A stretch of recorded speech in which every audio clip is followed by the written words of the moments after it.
نہیں کریں گے، لیکن انہوں نے اس عہد کو بھی توڑ دیا، جیسا کہ ارشاد فرمایا سورہ اعراف آیت نمبر 163 میں،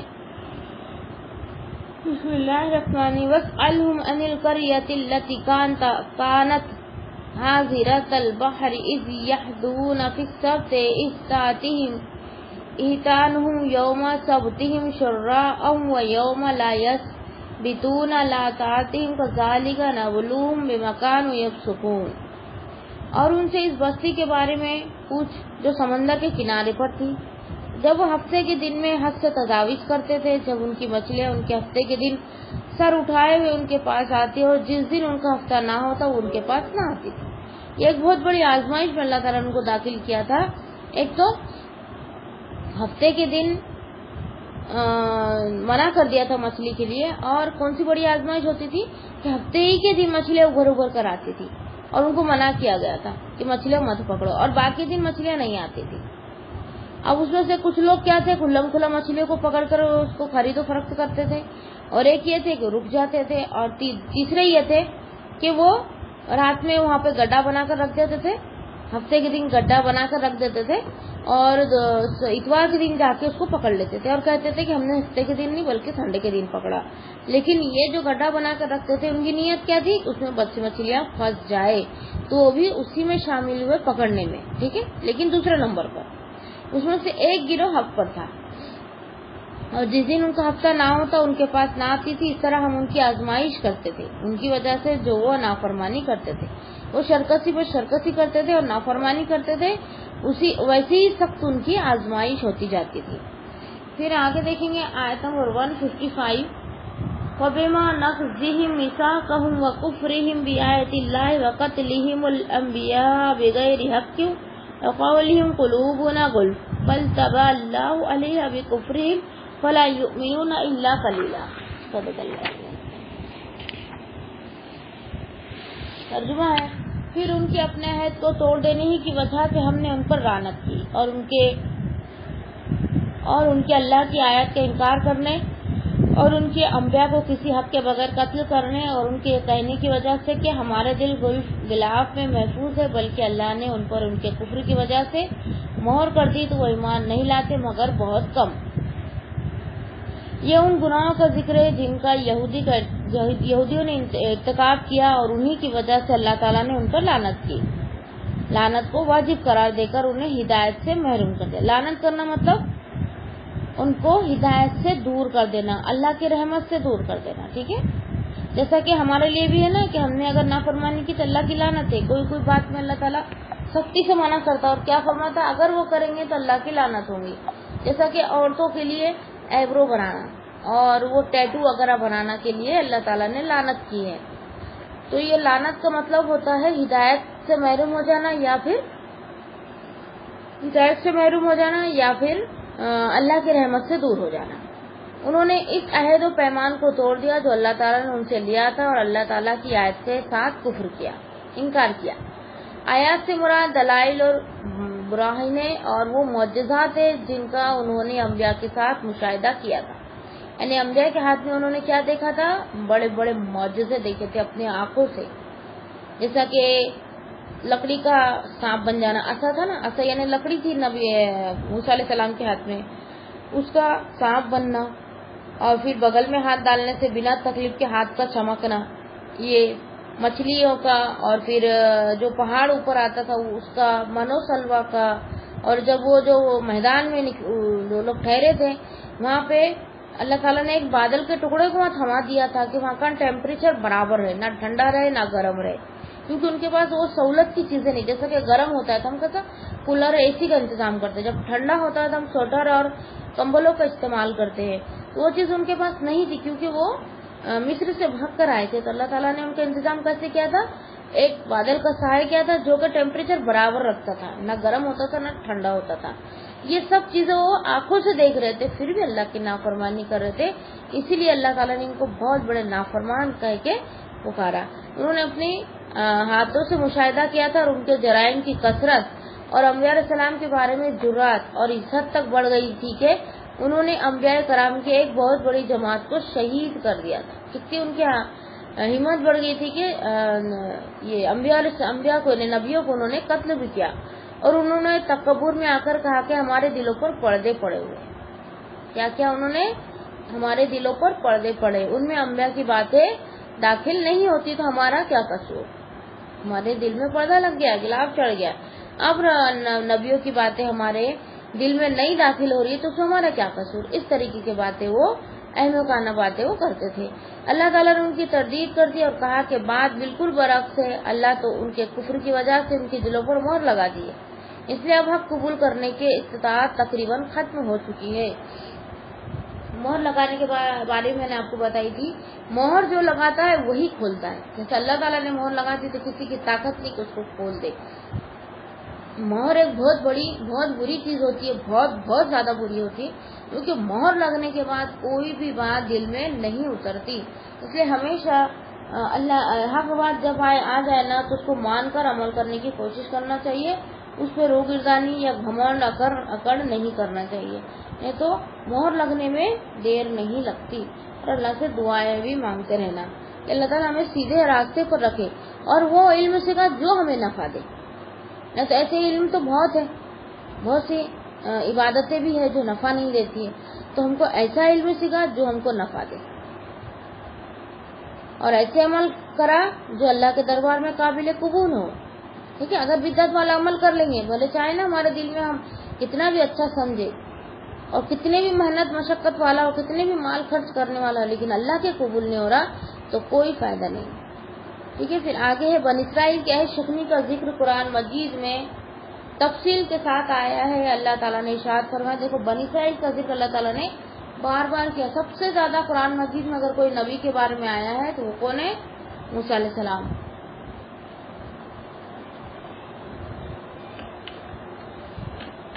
اور اس کے بعد ابراہیم علیہ السلام، تو موسیٰ علیہ السلام کا ذکر قرآن مجید میں سب سے زیادہ آیا ہے اور بنی اسرائیل کا۔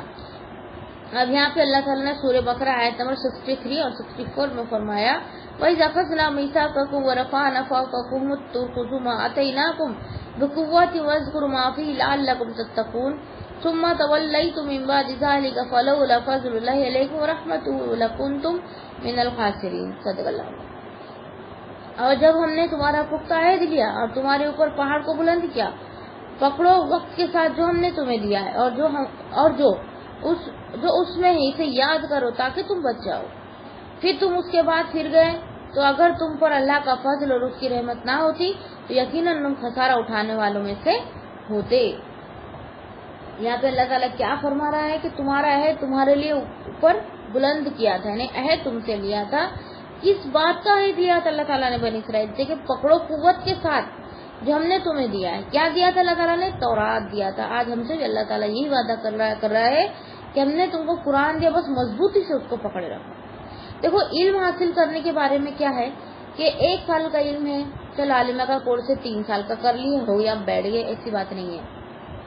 یا کوئی کورس ہم نے نکالا، ابھی ہم نے فہم القرآن نکالا، ہمارا قرآن چل رہا ہے، خدا نخواست کبھی قرآن مکمل ہو گیا تو کیا ہم چھوڑ دیں گے؟ نہیں، ہم پھر سے ریپیٹ کریں گے، کیونکہ ہمیشہ ہم کو طالب علم رہنا، مرتے دم تک ہم کو طالب علم رہنا۔ ایسا نہیں ایک بار تو ہم سن لیے، ایک بار ہمارا کورس ہو گیا، ہمیں ڈپلوما مل گیا، بات ختم ہو گئی۔ نہیں، ڈپلوما کے لیے کبھی نہیں کرنا، کبھی ٹائٹل کے لیے کچھ نہیں کرنا، بس کرنا تو فائدہ اٹھانے کے لیے تاکہ ہم کو آخرت میں یہ سب چیزیں کام آئے۔ تو ہم کو بھی قرآن مجید کو مضبوطی سے پکڑنا ہے۔ قرآن مجید کا ایک حصہ ہمارے ہاتھ میں، قرآن مجید کو رسی سے تعبیر کیا گیا نا، رسی کا ایک حصہ ہمارے ہاتھ میں تو دوسرا اللہ رب العزت کے ہاتھ میں ہے، اور جو اس میں ہے اسے یاد کرو تاکہ تم بچ جاؤ۔ اس میں ہے جو تورات میں ہے اسے یاد کرو تو تم بچ جاؤ۔ ویسے قرآن میں جو ہمارے سامنے بات آتی جاتی ہے ہم اس کو عمل میں لیتے جائے، ٹھیک ہے۔ لیکن دیکھو علم کے بارے میں سب لوگوں کا کیا ماننا ہے کہ علم بہت اچھی چیز ہے، اس کو علم حاصل کرنا چاہیے، بس ایسی ہم باتیں کرتے رہتے ہیں۔ تو اس کی مثال علماء یہ دیتے ہیں کہ ایک آئس کریم ہے نا، اور ہم اس کی خوب تعریف کر رہے ہیں، کتنی عمدہ ہے آئس کریم ہے، کتنی یمی ہے، کتنی ٹیسٹی ہے، ایسی باتیں کر رہے بس وہ آئس کریم پگھل کر نیچے گرتے جا رہی ہے، آخر میں وہ ختم ہو گئی۔ تو لوگ ہم کو ملامت کرنے لگے، اتنی اچھی آئس کریم تھی اور تم کو پتا بھی تھا پھر بھی تم نے اس کو نہیں چکھا، وہ تو ایسی ہی ضائع ہوگی. وہ جو پگھل رہی تھی وہ کیا تھی؟ وہ ہماری عمر تھی جو ہماری عمر ڈھل رہی تھی. تو ہم کو ہمارے عمر کے تقاضے کو دیکھتے ہوئے علم حاصل کرنے کے لیے ہم کو جدوجہد کرنا ہے، کوششیں کرنا ہے. تھوڑا کم سونا پڑے تو کم سوئے، تھوڑی ہماری ضرورتوں کو کم کرنا پڑے کہ ہم کو اگر فیس بھرنا ہے کہیں ہم پڑھ رہے کہیں فیس بھرنا ہے تو اگر جو اچھا ہے اس کے لیے تو ماشاءاللہ کوئی بات نہیں، کوئی مسئلہ نہیں. لیکن جو غریب ہے اس کے لیے بہت مسئلہ ہو جاتا ہے فیس بھرنا. تو فری میں بھی کورس بہت آتے ہیں، وہ کرے. اگر وہ پیسے والا بھی کورس کر رہا ہے، تھوڑی اپنی ضرورتوں کو تھام لینا تو وہ بھی فیس بھر سکتا ہے. آج دنیا میں اتنا غریب نہیں ہے کہ 500,000 مہینے کے نہ نکالے. 500,000 کے اوپر فیس رہتی ہی نہیں. تو ہم کو ہمیشہ طالب علم رہنا ہے. پھر تم اس کے بعد پھر گئے تو اگر تم پر اللہ کا فضل اور اس کی رحمت نہ ہوتی یقیناً تم خسارہ اٹھانے والوں میں سے ہوتے. اس کا مطلب یہ ہے کہ وہ بار بار نافرمانی کرتے اور اللہ تعالیٰ ان کو معاف فرماتے رہتا، درگزر فرماتے رہتا. پھر بہت زیادہ ہونے کے بعد اللہ تعالیٰ نے ان سے امامت چھین کر کس کو دے دی؟ ہم کو امت محمدیہ کو وہ امامت اللہ تعالیٰ نے دے دی. پھر دوسری جگہ اللہ تعالیٰ نے فرمایا سورہ بقرہ آیت نمبر 83 اور 85. بسم اللہ الرحمن الرحیم.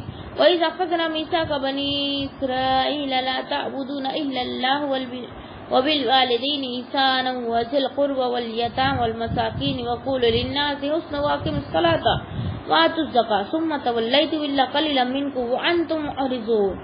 وَإِذْ أَخَذْنَا مِيثَاقَكُمْ لَا تَسْفِكُونَ دِمَاءَكُمْ وَلَا تُخْرِجُونَ أَنفُسَكُمْ مِنْ دِيَارِكُمْ ثُمَّ أَقْرَرْتُمْ وَأَنْتُمْ تَشْهَدُونَ ثُمَّ أَنْتُمْ هَؤُلَاءِ تَقْتُلُونَ أَنفُسَكُمْ وَتُخْرِجُونَ فَرِيقًا مِنْكُمْ مِنْ دِيَارِهِمْ تُظَاهِرُونَ عَلَيْهِمْ بِالْإِثْمِ وَالْعُدْوَانِ وَإِنْ يَأْتُوكُمْ أُسْرَىٰ تُفَادُوهُمْ وَهُوَ مُحَرَّمٌ عَلَيْكُمْ إِخْرَاجُهُمْ أَفَتُؤْمِنُونَ بِبَعْضِ الْكِتَابِ وَتَكْفُرُونَ بِبَعْضٍ فَلَجَزَاءُ مَنْ يَفْعَلُ ذَلِكَ مِنْكُمْ إِلَّا خِزْيٌ فِي الْحَيَاةِ الدُّنْيَا وَيَوْمَ الْقِيَامَةِ يُرَدُّونَ إِلَىٰ أَشَدِّ الْعَذَابِ وَمَا اللَّهُ بِغَافِلٍ عَمَّا تَعْمَلُونَ. صدق اللہ.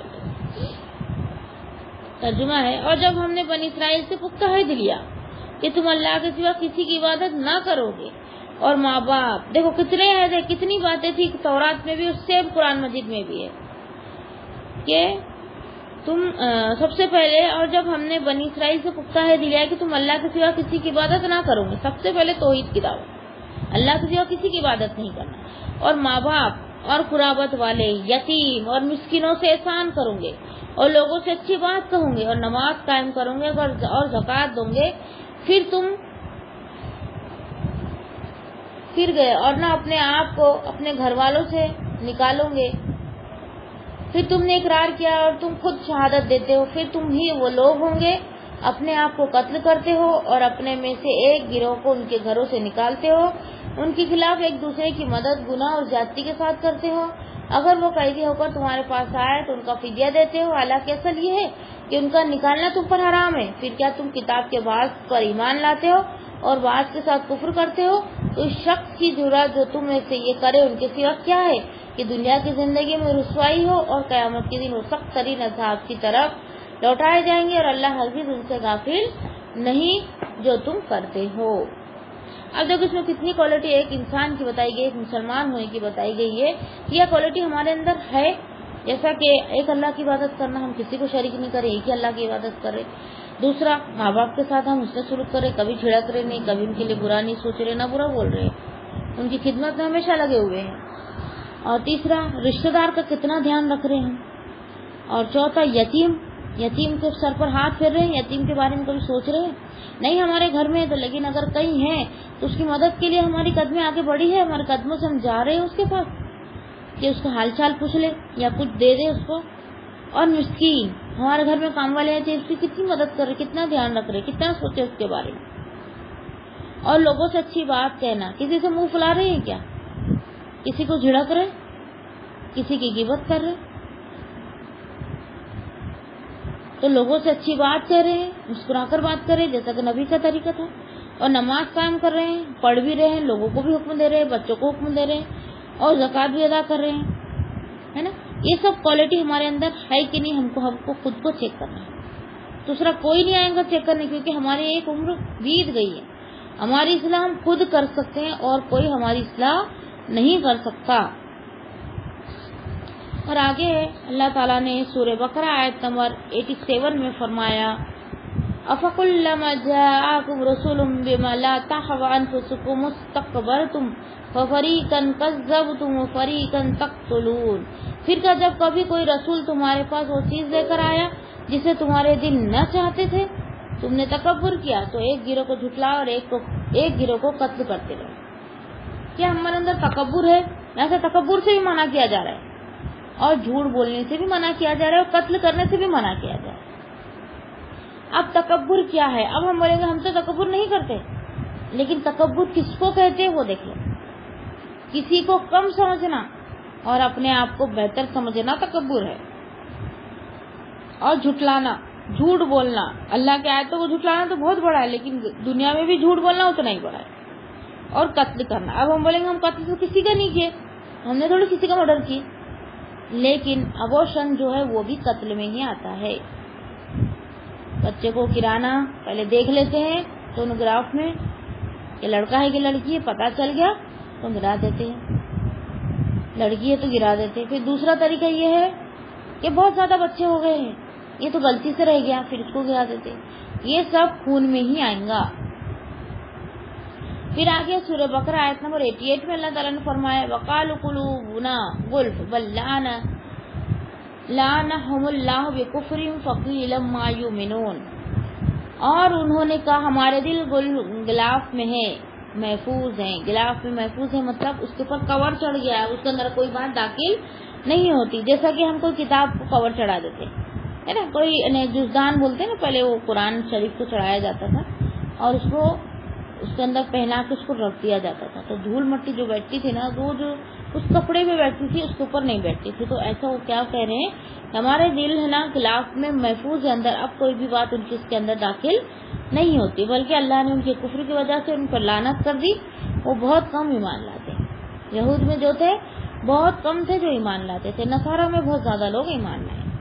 اب اس پر حدیث آ رہی ہے، سیدنا ابو ہریرہ رضی اللہ تعالیٰ عنہ بیان کرتے ہیں کہ رسول اللہ صلی اللہ علیہ وسلم نے فرمایا بندہ جب کوئی گناہ کرتا ہے تو اس کے دل پر ایک سیاہ نقطہ لگ جاتا ہے، پھر اگر وہ گناہ چھوڑ دے، استغفار کرے اور توبہ کر لے تو اس کا دل صاف کر دیا جاتا ہے. اگر وہ دوبارہ گناہ کرے یا سیاہ نقطہ پڑ جاتا ہے، حتیٰ کہ جب گناہ بہت زیادہ بڑھ جاتے ہیں تو سیاہ نقطہ سارے دل پر چھا جاتا ہے. یعنی پہلے گناہ کرتے تھے ایک ڈاٹ پڑ جاتا ہے، اگر ہم نے صدقہ و خیرات کر کے، اچھی بات کر کے یا کوئی نہ کوئی نیکی کر کے اس کو نہیں ہٹائے، پھر دوسرا گناہ کرے، پھر دوسرا ڈاٹ، تیسرا گناہ کرے، تیسرا ڈاٹ، ایسا کرتے کرتے پورے دل پہ ڈاٹ ڈاٹ ڈاٹ ڈاٹ کر کے پورا دل جو ہے وہ کالا پڑ جاتا ہے. اور کالا پڑنے کے بعد پڑنے کا مطلب یہ ہے کہ اس کو مہر لگ گئی، اب اللہ کی بات اس کے اندر داخل نہیں ہوں گی. ٹھیک ہے.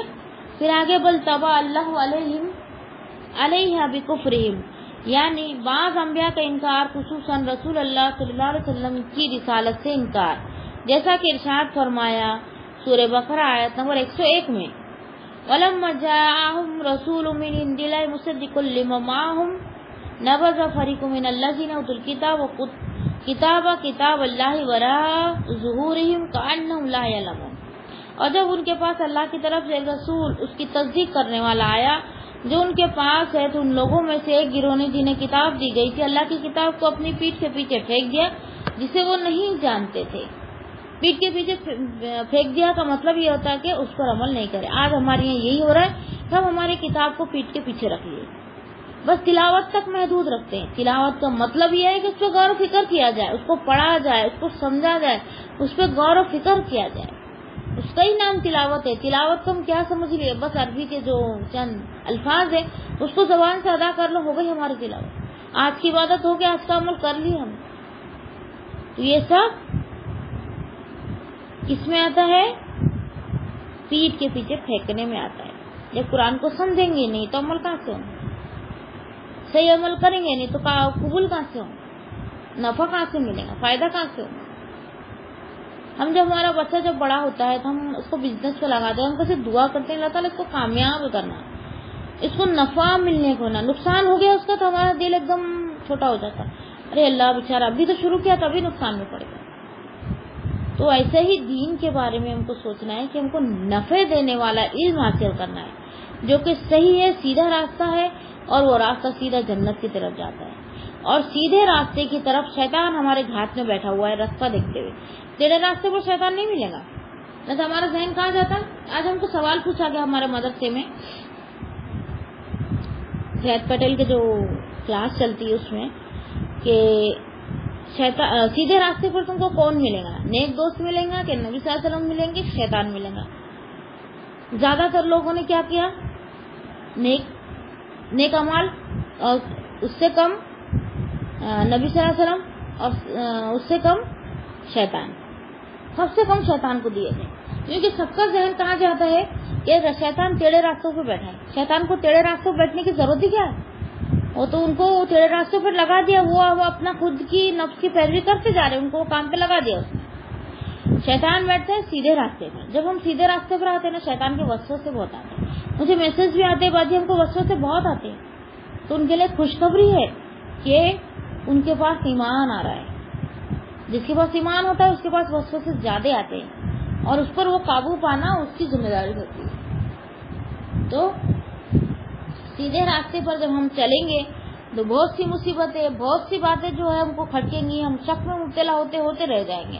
تو ہم کو شک میں مبتلا نہیں ہونا ہے، اور صحیح راستے پہ آنے کے بعد دعا کرنا ہے اللہ تعالیٰ ریاکاری سے، اور ہمارے دین، ہمارے سیدھے راستے سے پلٹنے کی، جو سیدھے راستے پر چلتے چلتے لوگ بہک جاتے، وہ بہکنے کی دعا کرنی چاہیے. اور اللہ سیدھے راستے پر ہمارے قدم ڈگمگائے نہ، ہم صحیح و سالم اور قدم جماتے ہوئے چلے، جیسا کہ صحابہ کرام کا یقین تھا.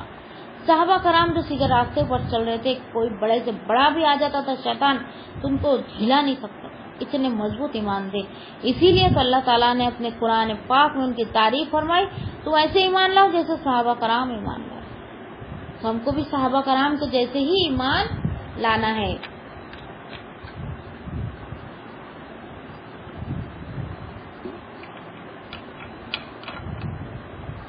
پھر آگے ہے 156.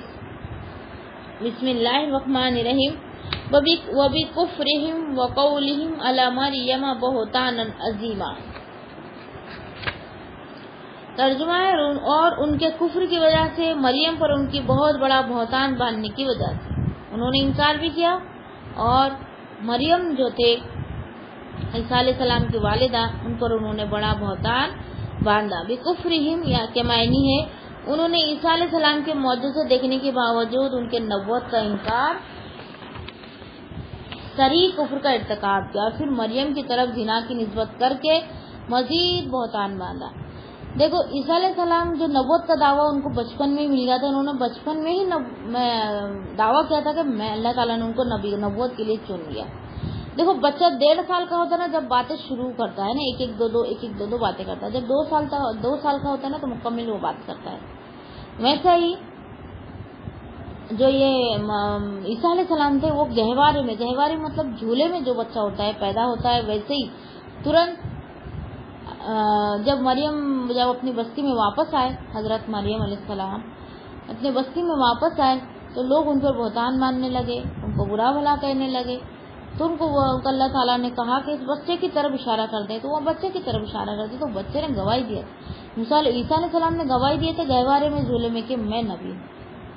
پھر بھی انہوں نے عیسیٰ علیہ السلام کو جھٹلایا. بہت کم تھے جو عیسیٰ علیہ السلام پر ایمان لائے، جو کہ حواری کہلاتے. شاید وہ ان کی تعداد 12 تھی. ٹھیک ہے. پھر سورہ مریم آیت نمبر 27 اور 28. فَآتَتْ بِهِ قَوْمَهَا تَحْمِلُهُ قَالُوا يَا مَرْيَمُ لَقَدْ جِئْتِ شَيْئًا فَرِيًّا يَا أُخْتَ هَارُونَ مَا كَانَ أَبُوكِ امْرَأَ سَوْءٍ وَمَا كَانَتْ أُمُّكِ بَغِيًّا. صدق اللہ. پھر اسے اٹھائے ہوئے اپنی قوم کے پاس لے آئی. کسے؟ عیسیٰ علیہ السلام کو. انہوں نے کہا اے مریم، یقیناً تو نے تو بہت برا کام کیا ہے. اے ہارون کی بہن، نہ تیرا باپ کوئی برا آدمی تھا اور نہ تیری ماں کوئی بدکار تھی. یعنی خاندان میں تو کوئی ایسا کام نہیں کیا، تو نے کیوں کی؟ حالانکہ نعوذ باللہ استغفر اللہ، حضرت مریم علیہ السلام نے کوئی زنا نہیں کیا تھا. اللہ تعالیٰ کو ایک معجزہ دکھانا تھا کہ بنا باپ کے بھی اللہ تعالیٰ بچہ پیدا کر سکتا ہے. عیسیٰ علیہ السلام کی نسبت آدم علیہ السلام کی جیسی ہے. آدم علیہ السلام بنا ماں باپ کے پیدا ہوئے اور عیسیٰ علیہ السلام بنا باپ کے پیدا ہوئے. ٹھیک ہے, سب کو الگ الگ اللہ تعالیٰ نے معجزے دیے اور جیسا دور تھا ویسا اللہ تعالیٰ نے ان کو ویسے حالات کا اللہ تعالیٰ نے وہاں پہ جواب دیا. پھر آگے ہے آیت نمبر 157 اور 158. بسم اللہ الرحمن الرحیم. وقولہم انا قتلنا المسیح عیسی ابن مریم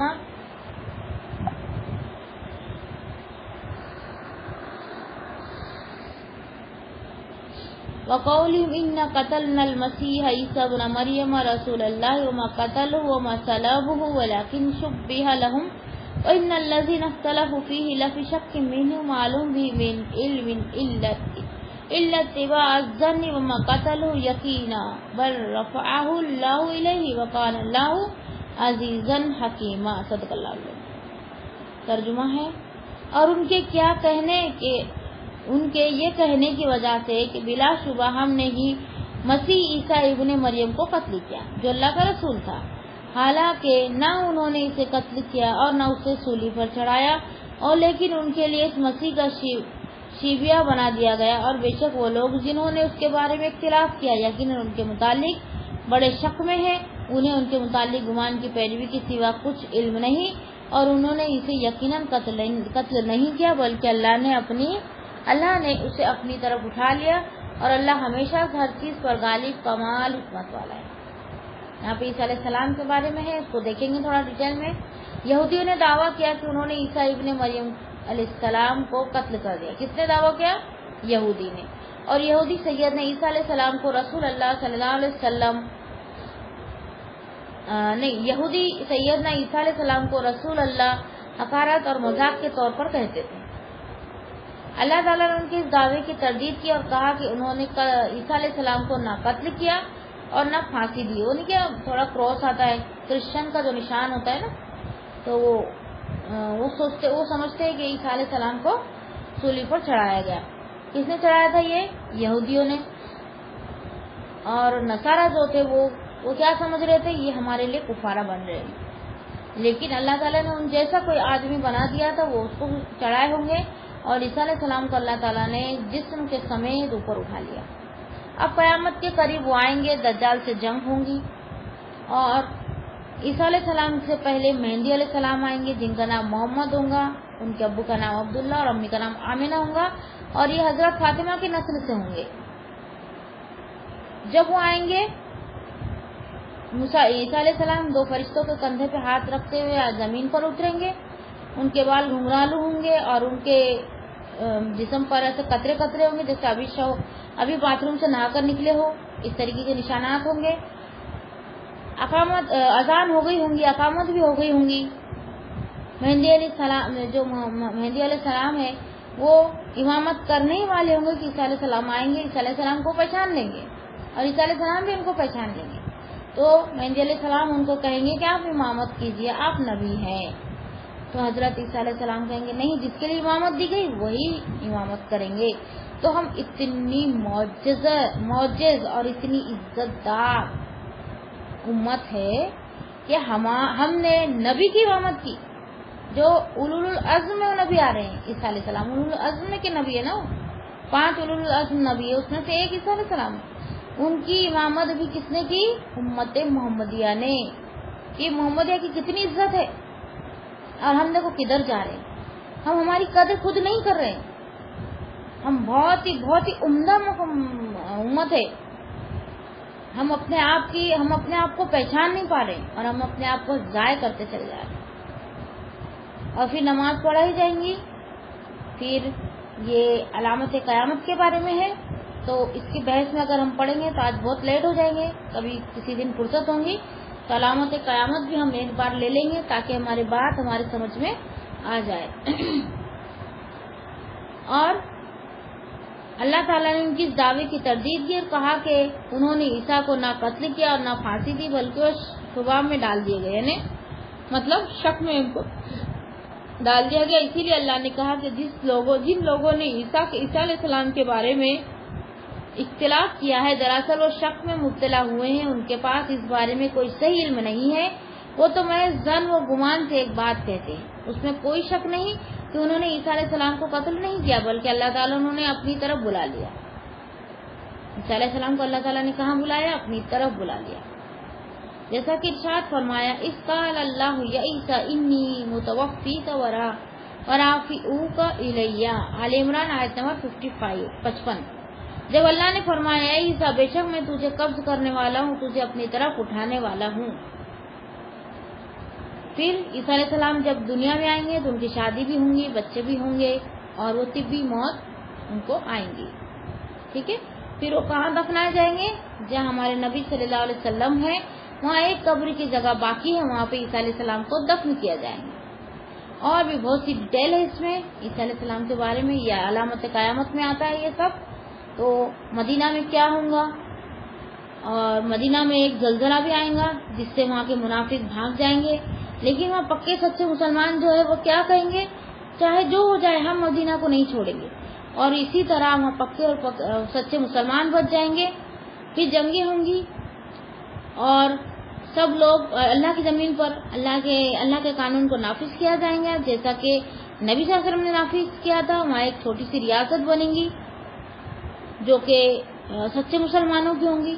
پھر اللہ تعالیٰ زمین پر ایسی برکت دیں گا، ایسی بارش برسائیں گا کہ پھلوں کی پیداوار ایسی ہوں گی جیسے آدم علیہ السلام کے زمانے میں ہوا کرتی تھی، جیسا کہ گیہوں کے دانے کھجور کی گٹلی کے برابر ہوں گے۔ پہلے گیہوں کے دانے کھجور کی گٹلی کے برابر ہوا کرتے تھے، یہ ہمارے گناہوں کے سبب بھی چھوٹے ہو گئے۔ اور ایک انار ایک جماعت کے لیے کافی ہو جائے گا۔ اب ایک انار ایک کو بھی کافی نہیں ہوتا، پتہ ہے آدھا سڑا ہوا نکلتا ہے۔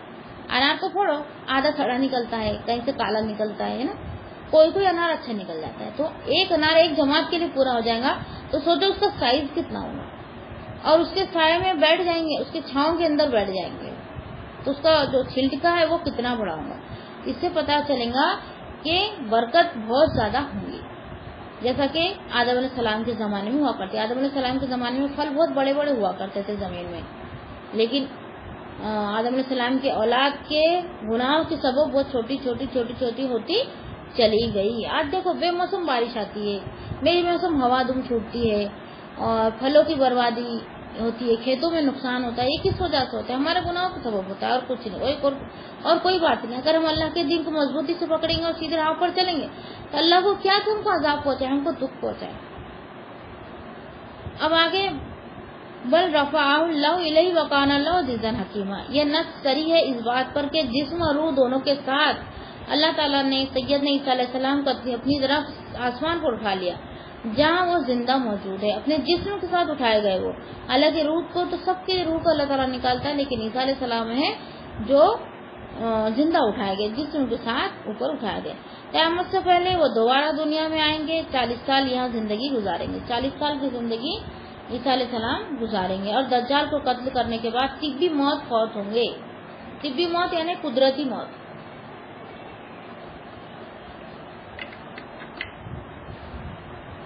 سیدنا عیسیٰ علیہ السلام کو اپنے ناسوتی بدن کے ساتھ آسمان کی طرف اٹھایا جانا، ان کی حیات یہ امت مسلمہ کا متفقہ عقیدہ ہے، جس کی بنیاد پر قرآنی تصریحات اور ان تفصیلات پر ہے جو حدیث میں وارد ہیں۔ حافظ ابن حجر رحمۃ اللہ علیہ فرماتے کہ تمام مفاظ تفسیر اور ائمہ حدیث اس پر متفق ہے کہ سیدنا عیسیٰ علیہ السلام اپنے بدن سمیت زندہ آسمان پر اٹھائے گئے، لہذا حیات مسیح کے انکار سے قرآن و حدیث کا انکار لازم آتا ہے، جو موجب گمراہی ہے۔ اگر کس نے کہا کہ عیسیٰ علیہ السلام جسم کے ساتھ نہیں گئے بلکہ روح گئی ہے تو سمجھ لینا اس نے قرآن کا انکار کر دیا، حدیثوں کا انکار کر دیا، ٹھیک ہے۔ وآخر دعوانا الحمدللہ رب العالمین۔ اب 10 منٹ بچے ہیں، اس میں عائشہ باجی کو آواز دوں گی کہ وہ آ کے دعا کرائے، اور 10 منٹ کے اندر وہ اپنی دعا کو مکمل کرے، ٹھیک ہے۔ وآخر دعوانا الحمدللہ رب العالمین۔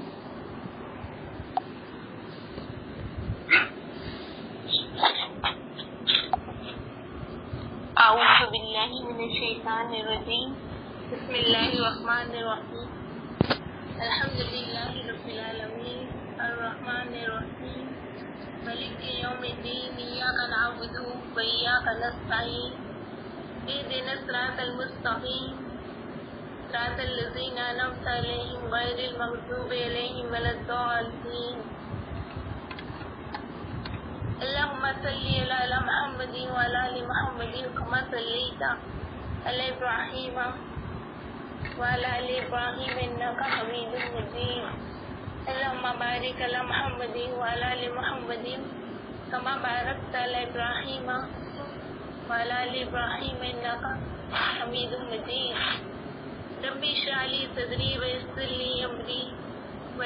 لي أمري واحلل عقدة من لساني يفقهوا قولي ربي ارحمهما كما ربياني صغيرا ربي ارحمهما كما ربياني صغيرا ربنا تقبل منا إنك أنت السميع العليم غفرانك ربنا وإليك المصير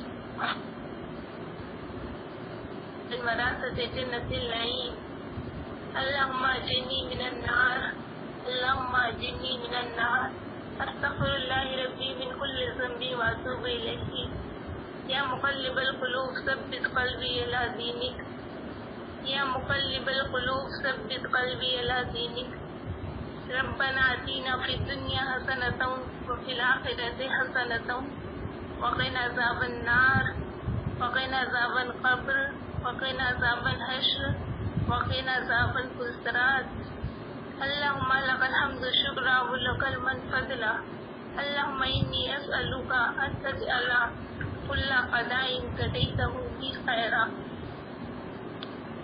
ربنا ظلمنا أنفسنا ولم تغفر لنا وترحمنا لنكونن من الخاسرين رب اغفر لي ولوالدي ولمن دخل بيتي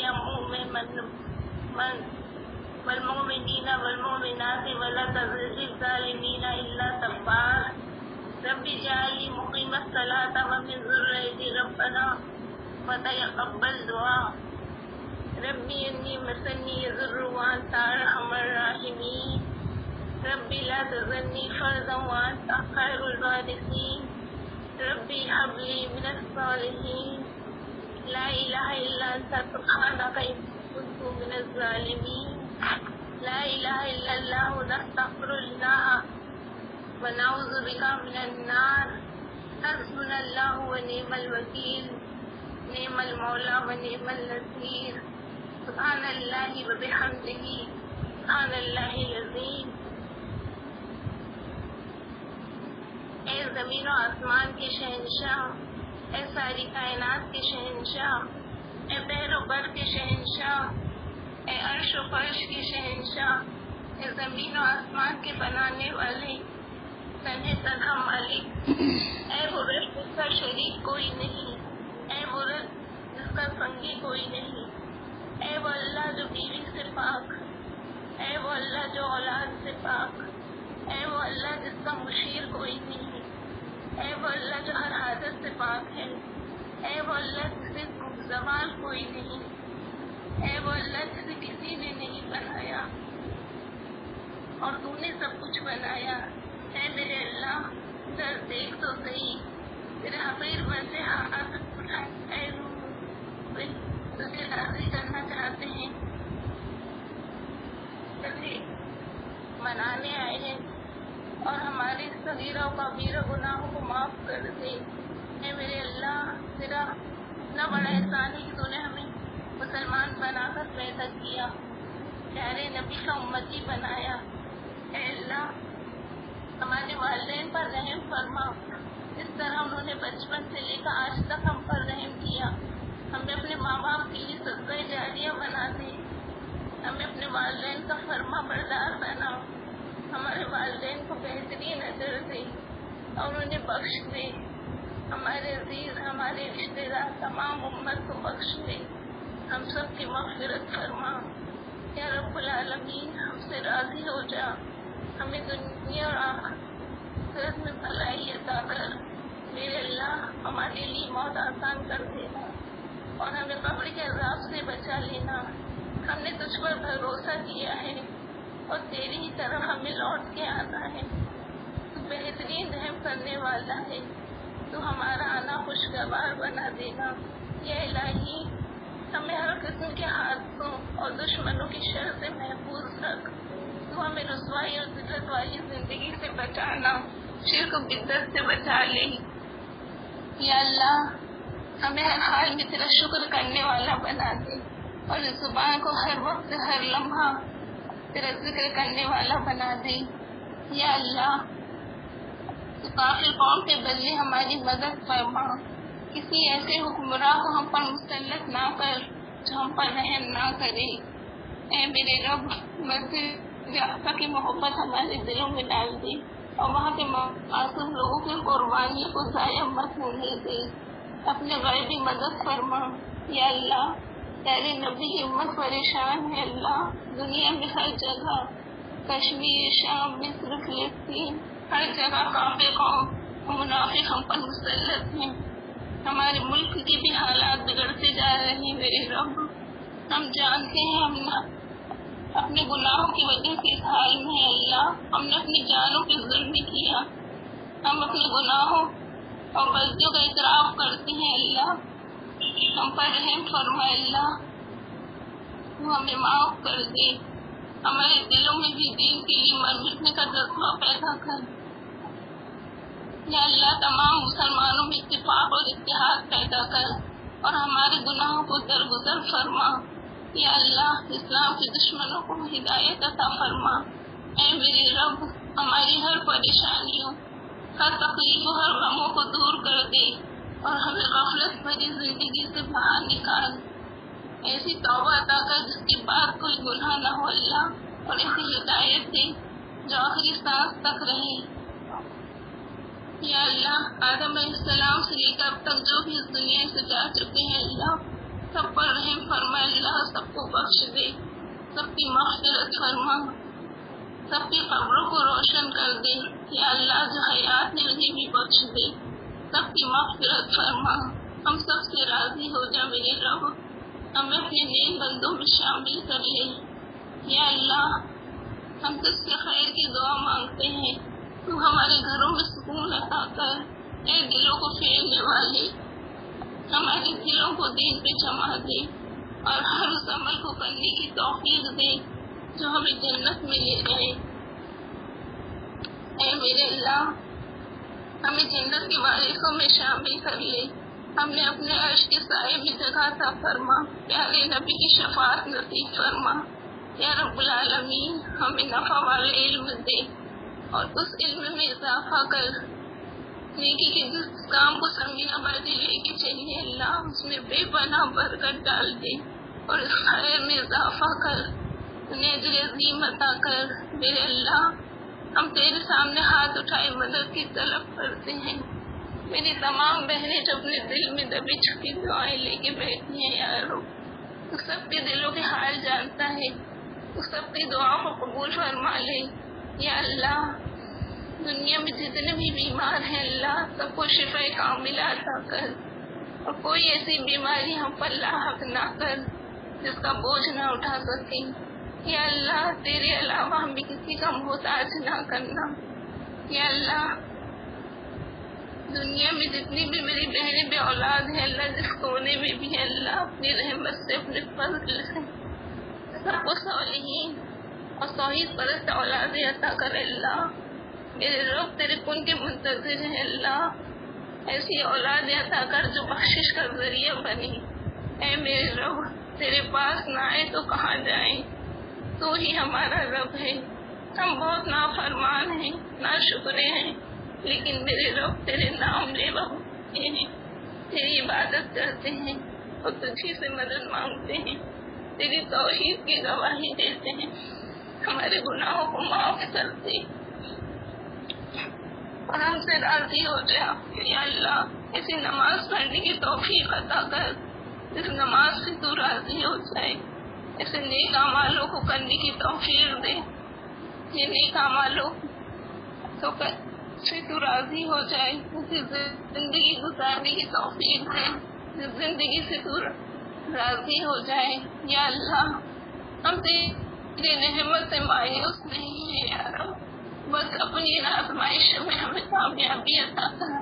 یا اللہ ہم بے بس ہیں، ہماری مدد فرما، ہمیں بخش دے، ہمارے چھوٹے بڑے اگلے پچھلے تمام گناہوں کو معاف فرما دے۔ یا الہی تو ہر چیز پہ قادر ہے، ہر چیز پہ قدرت رکھتا ہے. ہم نے جو تجھ سے مانگا اللہ ہمیں عطا کر، اور جو مانگنے سے رہ گئے میرے رب وہ بھی عطا کر یا رب العالمین. یا اللہ ہمیں گمراہی کے راستے سے نکال اور صراط مستقیم پر چلا. یا اللہ ہمیں ایمان پر زندہ رکھ اور ایمان پر ہی موت عطا کرنا. آمین. سبحانک اللہم و بحمدک اشہد ان لا الہ الا انت استغفرک و اتوب الیک. اللہم صلی علی محمد وعلی آل محمد کما صلیت علی ابراہیم وعلی آل ابراہیم انک حمید مجید. اللہم بارک علی محمد وعلی آل محمد کما بارکت علی ابراہیم وعلی آل ابراہیم انک حمید مجید.